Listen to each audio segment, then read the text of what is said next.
Ms Brittany Higgins.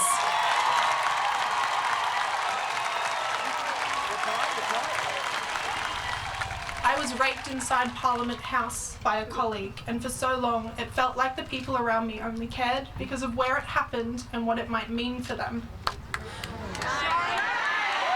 A few weeks ago, Brittany Higgins was an unknown staffer in the coalition government, schooled in the tradition of Canberra politics, where party loyalty is everything. They were my social network, my colleagues, and my family. And suddenly they treated me differently. I wasn't a person who'd just gone through a life-changing traumatic event. I was a political problem. Now she's become the face of a movement demanding to overturn politics as usual. I think that people in that building are hyped up on power. There's no checks and balances, and they can get away with it. It's a place built on secrets and lies. I find it really concerning, the idea that they endorse a bit of a don't ask, don't tell attitude. The government is under rising pressure to explain who among the ministry and their advisors knew about the alleged assault. If lots of people in senior positions knew parts of this very, very serious story, but all the pieces didn't come together until it was exposed through the media, then we've got some major gaps here. Insiders are speaking out. What did you think when you saw her lying there on the couch? Oh God. And I mean, oh God, because I've never come across anything like that. The government is scrambling to contain the political fallout. Why have you decided to speak out about this now? Because I'm fearful for my job.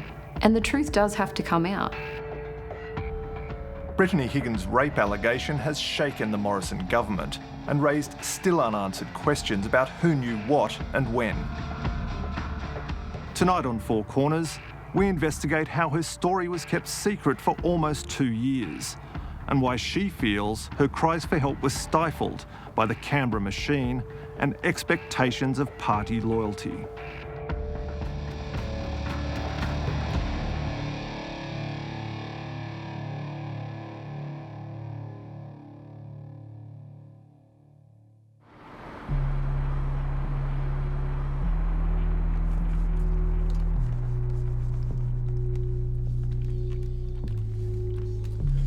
On the night of Friday the 22nd of March 2019, Nikola Anderson was getting ready for her shift at Parliament House in Canberra. She'd been working there as a security guard for the past 10 years.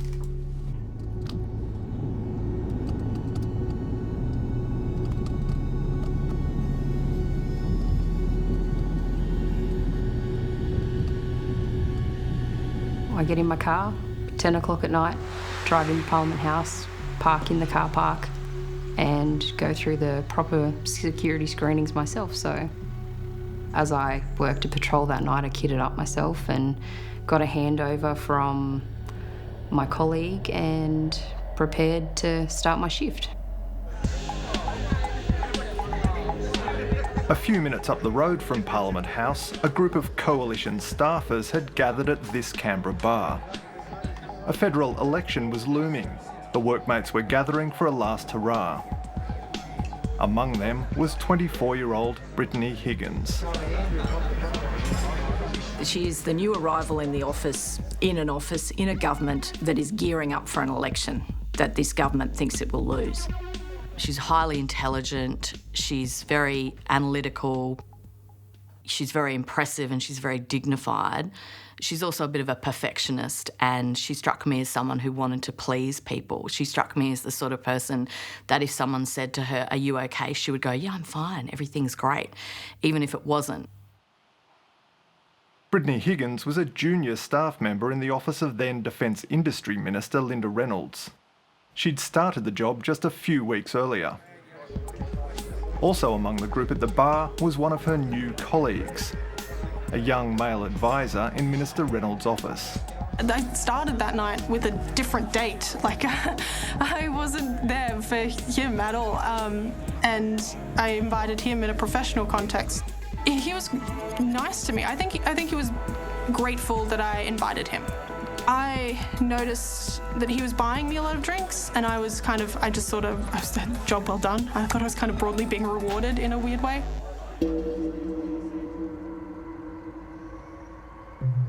While Brittany Higgins and her colleagues were partying at the bar, at Parliament House, Nikola Anderson was starting her shift. What exactly were your duties that night? I was the ministerial patrol. So basically my duties for the night were to patrol the ministerial wing, make sure that the doors were all locked and that there was no one in the suites so that I could report it back to the control room.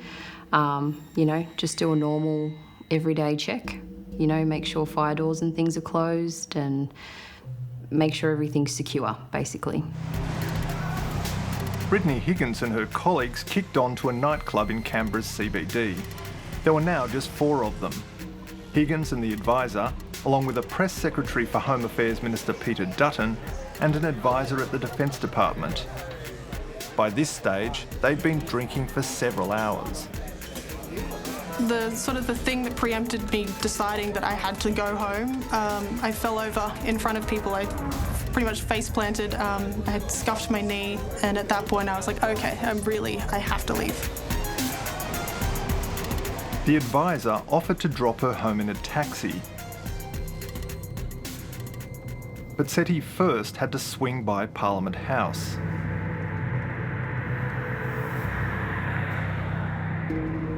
Nikola Anderson was on duty at the ministerial entrance when Brittany and the advisor arrived.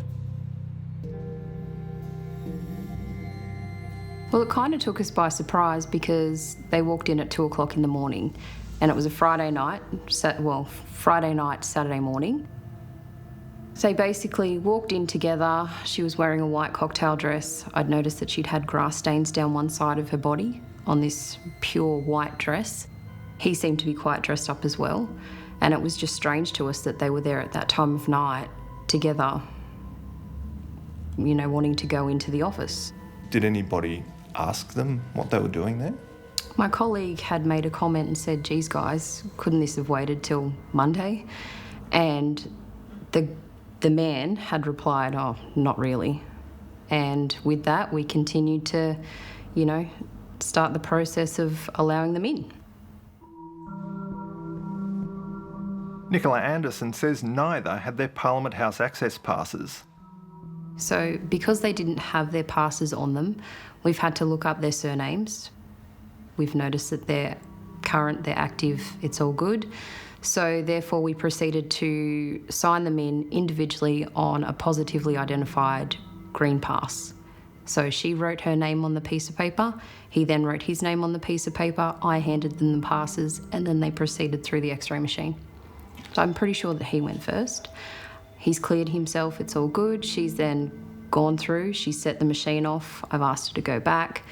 I've realised it was her shoes that was setting off the machine. She's taken her shoes off, put them through the machine. As she's gone to put her shoes back on after she's walked through and cleared herself, she couldn't get them on. That's how I realised how intoxicated this girl was, because she just could not get her shoes on for the life of her. So I then told her, make sure you put your shoes on when you get up to the suite, because we'd stood there for about 5 minutes waiting for her to try and get her shoes on. And why at that point wouldn't a security guard have questioned whether or not they should be allowed into Parliament? Because it's not our job. They have the clearance, they have their passes were active. It's not our job to deny them entry. If they want to go in there, intoxicated or not, they have full reign to do so. And is that a cultural thing in Parliament House, or is it an actual instruction to security guards? It's more of a cultural thing. I mean, we can't question what it is that they do. It's none of our business. As long as their passes are active and we know that they can be in there, then that's it. That's our job done. I think that it is a reflection of a certain laissez-faire culture at Parliament House, where it is not unusual for people to be drunk at Parliament House. And it's not even unusual necessarily from time to time to find people having sex in offices. I think the Australian public would expect Parliament House to be the most secure building in Australia. We have cameras everywhere, there's security guards and bollards at every entrance. I find it really concerning, the idea that they endorse a bit of a don't ask, don't tell attitude. If anything, I think it should be the opposite. This should be the place of highest standards possible. Level 1. Nikola Anderson took the pair upstairs to Minister Reynolds' office. Level 2. Basically, I escorted them up to the ministerial room that they required entry into, and upon unlocking it, that was it. That was my job done. I said, have a good night, guys. I've opened the door, I've called it in, I've walked away. Inside the office, Brittany Higgins lay down on the minister's couch and fell asleep. She told The Project she woke to the horrific realisation that she was being raped. The first thing that sort of awoke me was I was in a pain. My leg was kind of being crushed. The senior staffer was on top of me. I woke up mid-rape, essentially.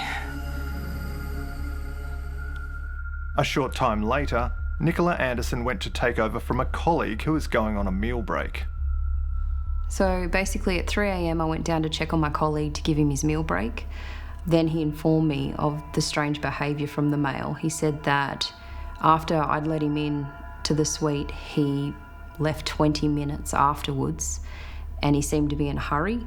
He seemed to not want to engage in conversation because my colleague had said to him, "Oh, have you finished, mate?" And he was like, "Yep," flicked the pass at him and left Parliament House by himself.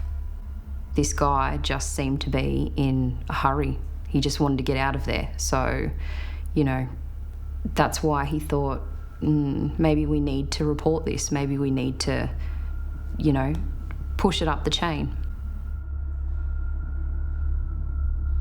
Nikola Anderson was asked by her team leader to do a welfare check on the young woman left alone in the minister's office. As I approached Minister Reynolds' office, I opened the door and announced myself. So yelling, "Security, hello, security, security," top note, just so that she was aware that I was there. I got no response whatsoever. I then noticed that the minister's door was closed. So as I approached the door, again, I've yelled out, "Hello, security, hello," and I've opened the door. As I've opened the door, I've noticed that the female was lying on her back, completely naked, on the lounge that was adjacent to the door. For which, I've gone, oh. The sound of the door or the breeze of the door opening has then made the female open her eyes, look at me, and then she's rolled over onto her side. So therefore, my take on it was she's conscious, she's breathing, doesn't look like she's in distress. What did you think when you saw her lying there on the couch? Oh God. And I mean, oh God, because I've never come across anything like that. So therefore, I've walked out of the office, I've then told my team leader what I found, and I've asked him, would you like me to wake her up? Because it's a no-no to sleep in Parliament House, But given the nature of the situation and the fact that she was completely naked, I think his call on it was, just let her sleep it off, leave her there. Why didn't you do more than that? Because it's not my place. It's not my place to intervene. I shut the door and I made sure that her dignity was intact by shutting this door because, as I said, staffers can come in at any time of the day and night, and I didn't want anybody else to, witness her completely naked. I was trying to do the right thing by keeping her dignity intact. So therefore, that was it for me. Nikola Anderson noted the incident in her work diary. Incident happened, naked in Reynolds' office. Just after 6 a.m, towards the end of her shift, Brittany Higgins still hadn't emerged from Minister Reynolds' office. I then rang my team leader again and said, look, she still hasn't left, for which he then told me, right, what you need to do is pass it on to your relief, be very discreet about it, don't make it common knowledge. For which I went, okay, no worries. And then at 7 o'clock in the morning, I concluded my shift and I left. Nothing more. Nothing more was said about it. I heard nothing more about this case until now. Security checked on Brittany a second time before she left the building at 10 a.m. and went home.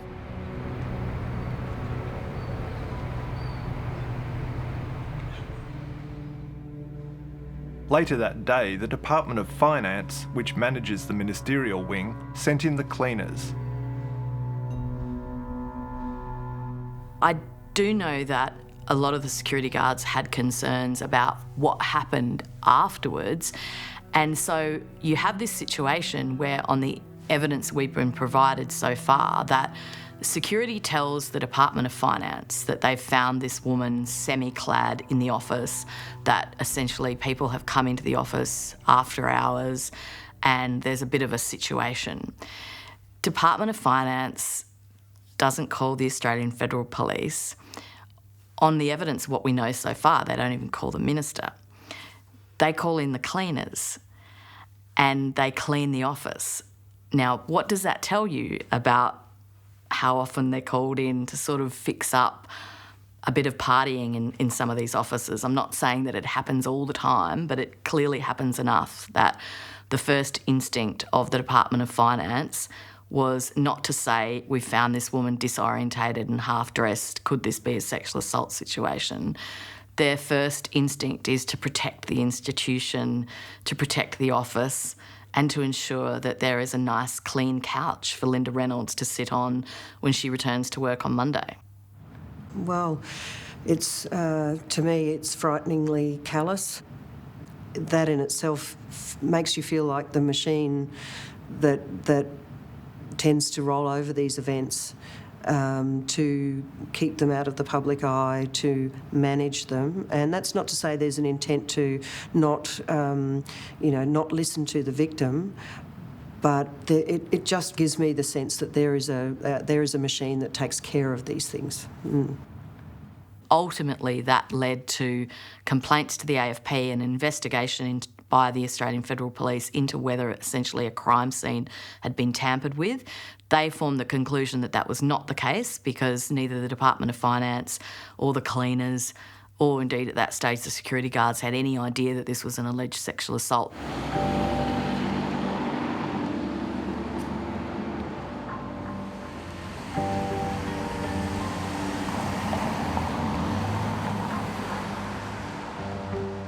On Monday, Brittany Higgins returned to work.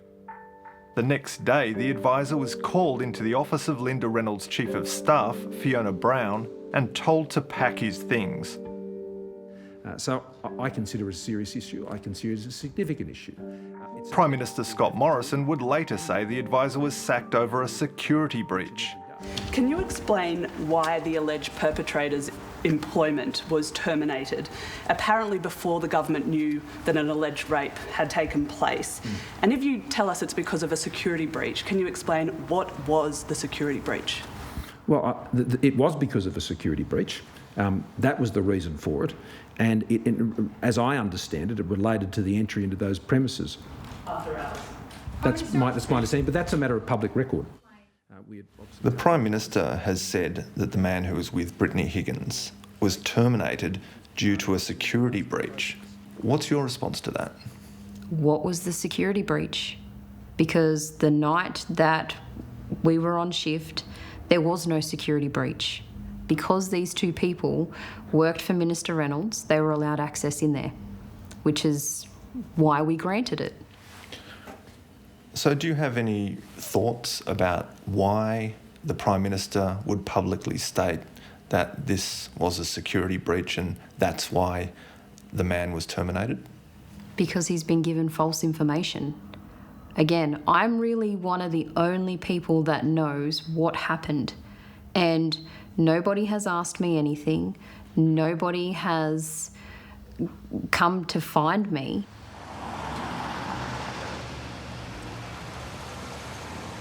After the advisor cleared out his desk, Brittany Higgins was called into the Chief of Staff Fiona Brown's office. Let's talk about Fiona Brown. Fiona Brown worked for Scott Morrison before the election. She worked for a period as Linda Reynolds' Chief of Staff, and then she returned to the Morrison office. So Fiona Brown is on the Prime Minister's staff. She managed Brittany Higgins in the immediate aftermath of the alleged assault. She knew everything. Brittany told Fiona Brown she'd been raped. She says Fiona Brown gave her a brochure for the Employee Assistance Program and told her to take the rest of the day off. People, rightly or wrongly, may have thought that they were protecting Brittany Higgins' privacy. They may have actually thought that.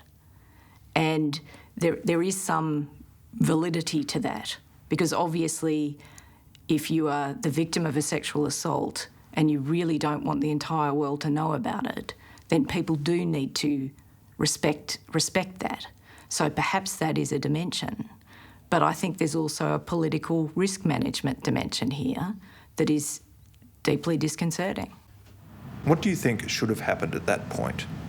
At that point, I think there needed to be a much stronger response, both in terms of care and concern for the individual, so psychological support, a social worker, that type of thing. So really to ensure the safety of the individual, to support them in their decision making.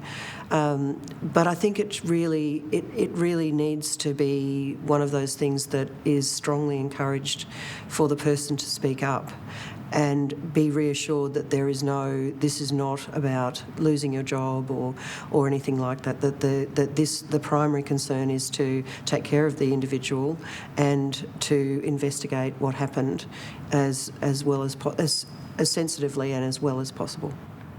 The same day, Brittany Higgins told a close colleague what had happened. I hope you're okay. This is pretty serious, horrible stuff. You probably need to report this. Fiona, our Chief of Staff, knows.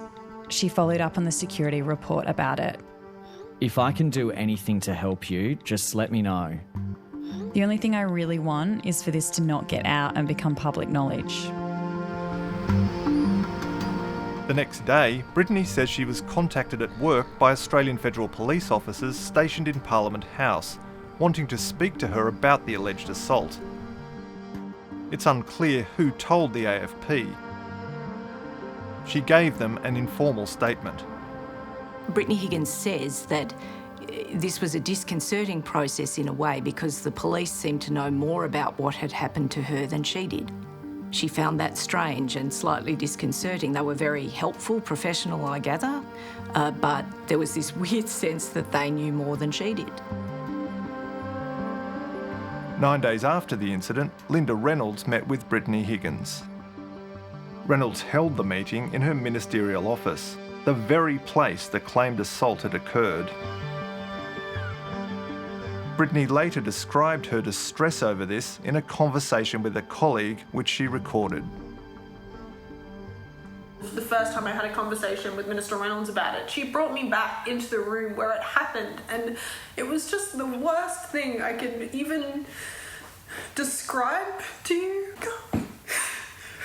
And so every time someone talks about it, it brings it up again, and it's this painful thing. And now that I'm kind of at least far away enough to process it, I realise how wrong it all was. The Minister for Defence, Senator Reynolds.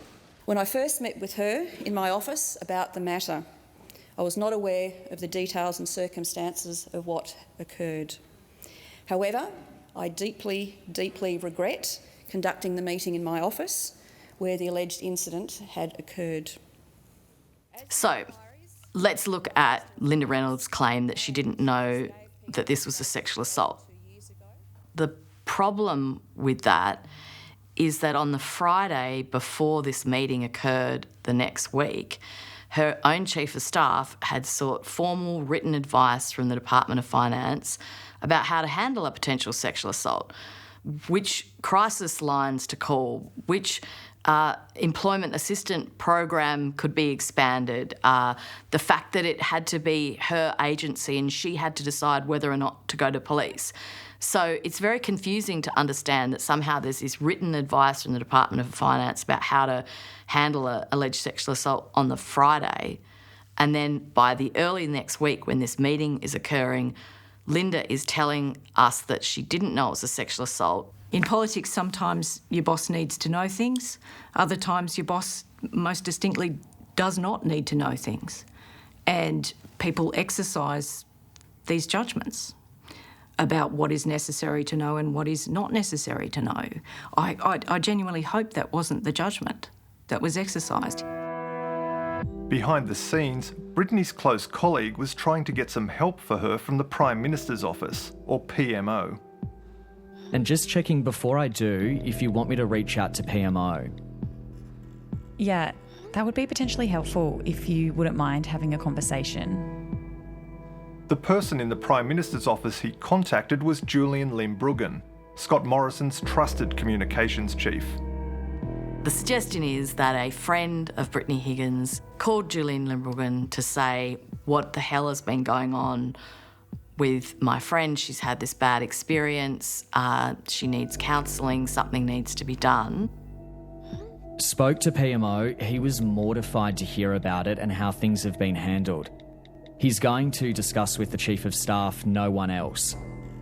But Julian Limbruggen says that his memory of that phone call was that he was being asked to find her a job. He doesn't recall her any suggestion that there was a rape allegation. The Chief of Staff was John Kunkel, the Prime Minister's closest advisor. John Kunkel is Scott Morrison's most senior staffer. He's the Chief of Staff in the Prime Minister's office. That in any government is the most powerful staff position in any government. John Kunkel is a highly experienced operative. He's been around a long time. His job is to see what's coming, anticipate what's coming, make sure the boss's interests are protected. On Thursday, April 4, Linda Reynolds and her Chief of Staff, Fiona Brown, met with the Australian Federal Police to discuss the sexual assault allegation. The following Monday, as the AFP investigation ramped up, Brittany Higgins visited the ACT Police Sexual Assault Unit in Belconnen. The police she was dealing with there said, look, we've already started to assemble footage from the evening, from the bars you attended, the social functions you were at, but we're getting pushback from Parliament House about getting the CCTV footage. Everyone else seems to have this information. All I wanted was the CCTV footage back in the day, and I never got to have that. And so it's just this, I just feel like I lost control and they can't control it. And I requested that CCTV footage, I can't even tell you how many times. And so it's just been this, it was never expressively said I couldn't do anything, but it felt like I couldn't. And I felt very pressured and I can't even, it was so difficult. 19 days after the alleged rape, Scott Morrison called the election. Good morning, everyone. Earlier this morning, I visited the Governor-General here in Canberra and he accepted my advice for an election to be held on the 18th of May. 2 days later, Brittany Higgins told the AFP she didn't want to proceed with her complaint. She told them, "It's just not the right decision personally for me, especially in light of my current workplace demands." Later that day, she flew to Linda Reynolds' hometown of Perth to begin work on the election campaign. What I see is win at all costs and being part of the gang and being loyal to the party. So, that's obvious to me. And with that comes all sorts of repercussions, I suppose, that if you're not loyal to the gang, then you become an outsider. It's hard to comprehend that people would just stick around and tolerate, certain behaviour for a job. But it's more than a job. It's your life. In the bubble, that's how it feels. A couple of weeks into the campaign, the police were asking questions about why Brittany Higgins had dropped her complaint. I had a weird call from the station chief of police in Canberra. He asked me if the party or the chief of staff was pressuring me not to come forward. Weird. Probably just doing his due diligence. It's fucked, but people have probably been pressured before not to say or do anything. While Brittany Higgins continued working on the campaign, the man accused of raping her took a job as a political lobbyist with a prestige public relations firm. He landed the job with 2 references. Was he given assistance by anybody in the government to find alternative employment? Now, we know Linda Reynolds says that she didn't supply him with a reference. I believe she said that. But we don't know whether others in the government helped him in the aftermath.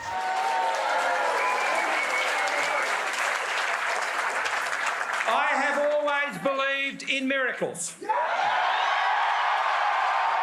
After Scott Morrison's surprise election win, Brittany Higgins started a new job in Employment Minister Michaelia Cash's office. And their need to sever ties with him. Her story remained a secret. Falls on deaf ears. It's hard to believe, though, that people weren't gossiping, like security staff weren't gossiping about what had gone on that night.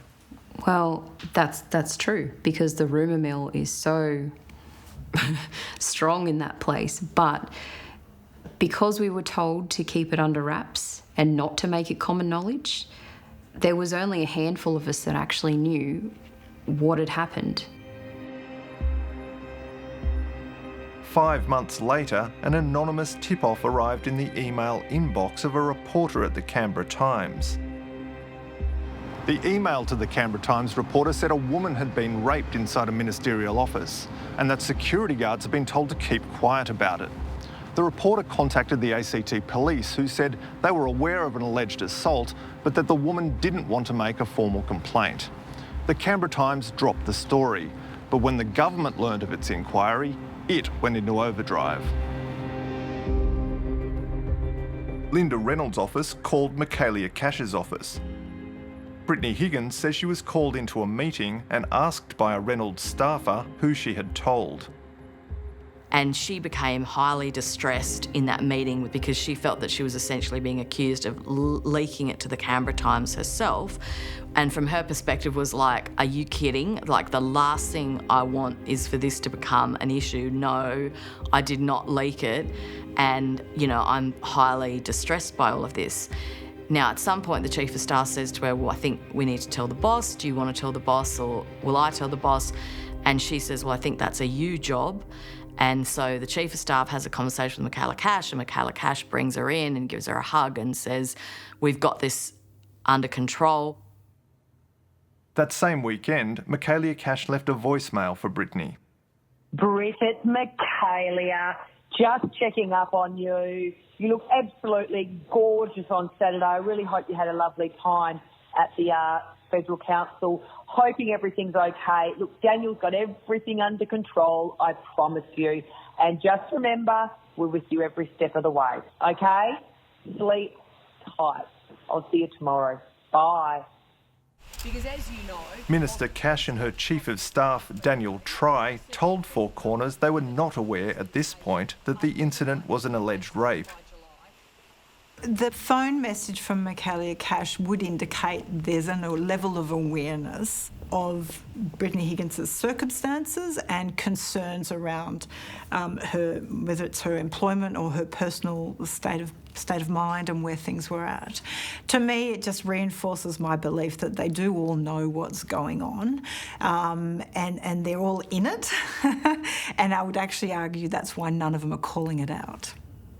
What does that voicemail tell you about Michaelia Cash's knowledge of the situation at that point? Well, it doesn't necessarily tell me anything.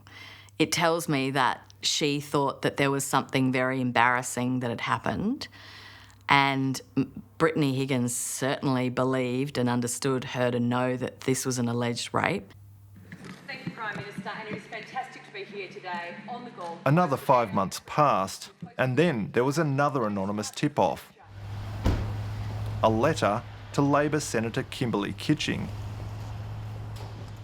The letter claimed that officials in the Department of Parliamentary Services, which employs the security guards, tried to cover up the rape by altering reports and cleaning the minister's office that afternoon. Senator Kitching passed it on to the AFP, who told her to take it to the Speaker of the House and the Senate President. They commissioned former Inspector General of Intelligence and Security Vivienne Thom to investigate the claims. Vivienne Thom's report has never been made public. The department said in a statement, "The report concluded that the evidence does not substantiate the claim that a senior official within DPS subsequently instructed staff to amend incident reports to minimise the event and remove key information, and does not substantiate the claim that a senior official within DPS instructed the Building Security Division to have the suite cleaned." With the secret inquiry done and dusted, the department thought it had drawn a line under the issue. On the 9th of November last year, the Four Corners program Inside the Canberra Bubble went to air. The program questioned the conduct of some of Australia's most senior politicians. The behaviour wasn't okay and the culture's not okay and there should be something done about it. Brittany Higgins was watching. When the Four Corners came out on the Canberra Bubble, there was a lot of bad-mouthing and denigration behind the scenes of the women that participated in that, people trying to run down their professional capabilities and imply that they'd left not because they were sort of run out of town for having an extramarital affair with a married minister, but because they weren't up to the job. And I think that that made her angry. Around this time, Brittany Higgins says the Prime Minister's principal private secretary, Jeroen Finkelstein, called her to check in. He denies this. So Jeroen Finkelstein is the Prime Minister's principal private secretary, which sort of makes it sound like he's a typist. Actually, he's not. He's one of the Prime Minister's most senior political advisors. Staff at that level in a Prime Ministerial office fix a bunch of problems for the boss. That's what they do. They need sixth sense of problems that are emerging, coming at them, and they war game how to fix them. That's the job. 2 months later, Brittany Higgins quit her job in Michaelia Cash's office. Minister Cash has said this was the first she knew about the rape allegation. I only recently became aware, in fact, in relation to the alleged rape, it was when a journalist contacted my office for comment. On Friday the 5th of February, Brittany and I spoke and she disclosed details of what had occurred. Brittany spoke to a colleague about her decision to quit. Honestly, I don't think I can be connected to politics. I don't think I can be connected to sort of anything that happened. It was just, I can't even explain to you how difficult it was. It makes me feel so gross and so sick, and if this had happened in a park with a stranger and I had somehow identified him and knew his name, I'd go to the police tomorrow and I would get him arrested. But because of all the weird party stuff and the pressures of the time and the hierarchy and whatever else, I felt like I couldn't, and that's a problem. At the same time, Brittany contacted the AFP to say she was considering resuming her formal complaint.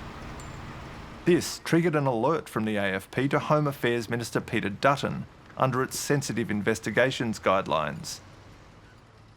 The Minister for Home Affairs has the call. Minister Dutton later said the briefing didn't contain specifics. Mr Speaker, as I advised the House yesterday and mentioned in media today, I received a briefing from the AFP Commissioner on the 11th. There were media inquiries to the government on the 12th, and my office, as a courtesy, on my advice to my Chief of Staff, contacted the Prime Minister's Chief of Staff. By this time, some of the Prime Minister's most senior advisors and at least 3 ministers knew about the story. But Scott Morrison has insisted he still hadn't been told. that tells me that we have some fundamental problems here. If lots of people in senior positions knew parts of this very, very serious story, but all the pieces didn't come together until it was exposed through the media, then we've got some major gaps here, which not only mean that there was a serious problem for Brittany Higgins, but that other staff members are at risk of exactly the same thing happening to them. Brittany was about to go public with her story. Journalists working on the story put questions to the Prime Minister's office about the case. The Prime Minister says he wasn't told about these either.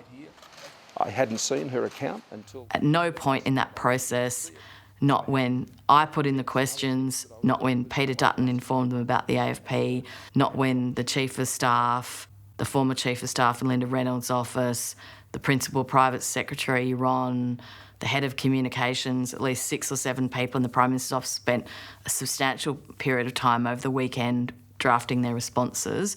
At no point did any of those people, they say, tell the Prime Minister. How believable is that? Well, that's what the Prime Minister says happens. And he's also said that he's unhappy with that it wasn't acceptable, that he wouldn't want that to happen again. He was asked, do you run a don't ask, don't tell show? And he said that was a very good question, but that he didn't. But the evidence would suggest that he does. On Monday, the 15th of February, the story broke. Tonight, claims of rape, roadblocks to a police investigation, and a young woman forced to choose between her career and the pursuit of justice. Now, Mr Speaker, an important part... Scott Morrison insists the first time he learned of Brittany Higgins' rape allegation was in those media reports. Speaker, as I said this morning, I became aware of the alleged sexual assault at about 8:30 yesterday morning. That is true. That is when I became aware of it, Mr Speaker. And the first that my office became aware of an alleged sexual assault, I'm advised, was on the 5th of April of this year. Sorry. No, the 12th, I'm sorry, I've misread that, apologies. The 12th of February 2021. That's when my office first became aware, I'm advised, of an alleged sexual assault. With the grapevine that works in Parliament House, I think that would be next to impossible that he didn't hear about it. As any manager, you've got a duty of care, again, and a leader to be open to hearing about these sorts of things. Otherwise, you're breeding a culture that tells everybody, you don't disclose. I would say that's a don't ask, don't tell me. It's plausible deniability policy. And again, it's poor management and it's poor leadership. So I feel either way, it is not a good sign of leadership and wanting to take responsibility. 2 years after the alleged rape, security guard Nikola Anderson was contacted by ACT police a week ago. She'll give them a statement about what she saw on that night. Why have you decided to speak out about this now? Because I'm fearful for my job. I am. I'm fearful for my job, and I don't want to be used as DPS's scapegoat. And the truth does have to come out. I mean, I'm sick of seeing all of these news reports with inaccurate information, because it is wrong. It's so wrong. I am strong. I am invincible. I am woman.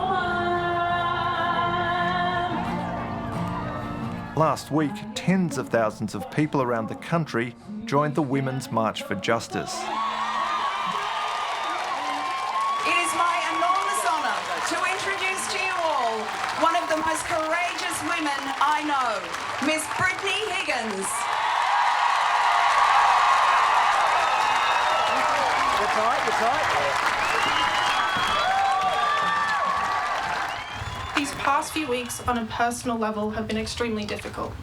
I watched as the Prime Minister of Australia publicly apologised to me through the media, while privately his team actively discredited and undermined my loved ones.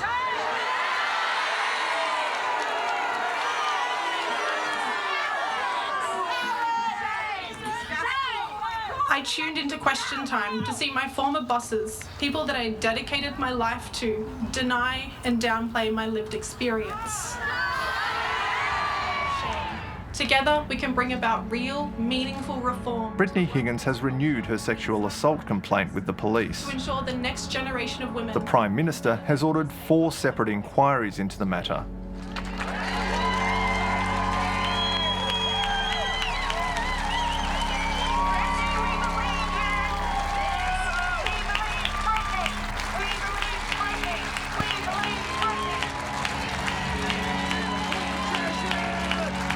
If you think about what she's actually achieved, of all of the investigations that have been triggered, she put everything on the line, right? Her whole life, her whole image and her whole reputation, but she actually achieved something that hasn't been done before.